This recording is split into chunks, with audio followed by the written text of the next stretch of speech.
Simpleng luto lang sa Valenciana pero napakasarap din naman. Mayroon ako ditong 500 grams na malagkit.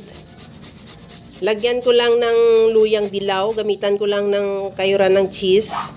At pagkatapos niyan, ihalo ko dyan hanggang sa mahalo lang ang magkaroon lang ng kulay dilaw na yung ating malagkit.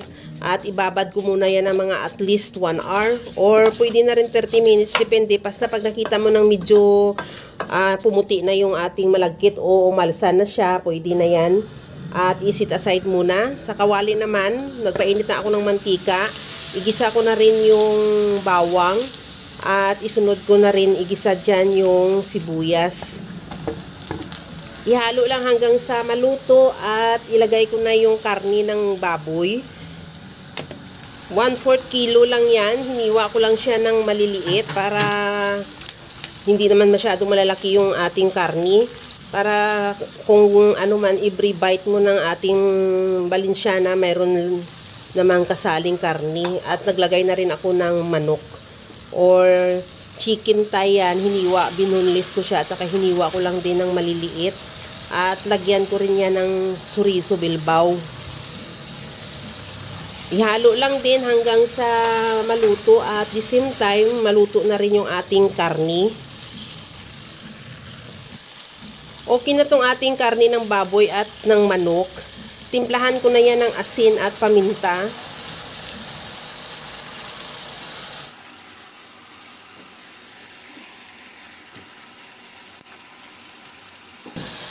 Maglagay na rin ako ng tomato sauce. Pwede rin tomato paste. Mas maganda talaga pag tomato paste dahil matingkad ang kulay niya. Pero hindi kasi available sa akin kaya tomato sauce ang nilagay ko.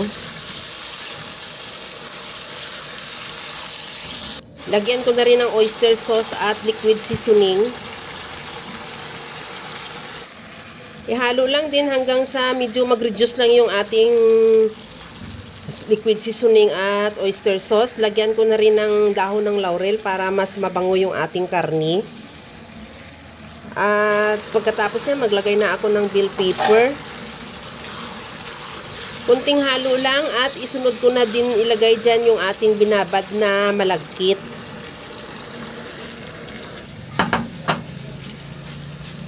Ganyan lang, ihalo lang din para masama na rin sa paggisa yung ating malagkit. At maglagay na rin ako ng chicken broth na pinakuluan kong buto ng manok. Kung wala ka man manok o buto-buto, magpainit ka na lang ng tubig at lagyan mo na rin ng cubes na chicken cubes or tubig, pwede na rin. At timplahan na natin at maglagay ako ng patis. Lagyan ko na rin ng green peas.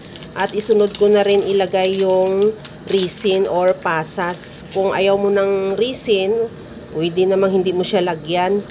At kung ihalo lang natin yan, pagkatapos yan takpan at isimmer, pahinaan lang yung apoy hanggang sa maluto na rin yung ating malagkit. O mag-reduce na rin yung sabaw niya, yung tubig niya. At from time to time, halu-haluin mo para hindi naman masunog o dumikit sa pinakailalim ng ating kawali. Pagkatapos niyan, takpan ko ulit yan para talagang totally na talaga maluto yung ating malagkit. Malaman mo naman yan na luto na siya dahil medyo mabigat na rin siya ihalo. At tuyo na rin, na-reduce na rin yung sabaw niya. At pagkatapos niyan, mag-garnish na rin ako ng bell pepper at saka kunting green peas ulit at lagyan ko na rin yan ng nilaga kung itlog na hiniwa ko lang ng pabilog. At ready to serve na yan yung ating napakasarap na Valenciana. Kaya mga kalasa, kung nagustuhan mo yung ating video, please like na lang at pakishare na rin sa inyong mga friends. At kung bago ka pa lang sa aking channel, subscribe na at i-click mo na rin ang bell button para sa mga notification. Kaya mga kalasa, alam ko, kayang-kaya mo tong gawin dahil sa sobrang simple at napakadali niya lang lutuin. Kagaya lang lagi sa sinasabi ko na wala namang hindi marunong magluto basta sa simpleng paraan lang. Hanggang sa muli mga kalasa, thank you for watching. Bye-bye!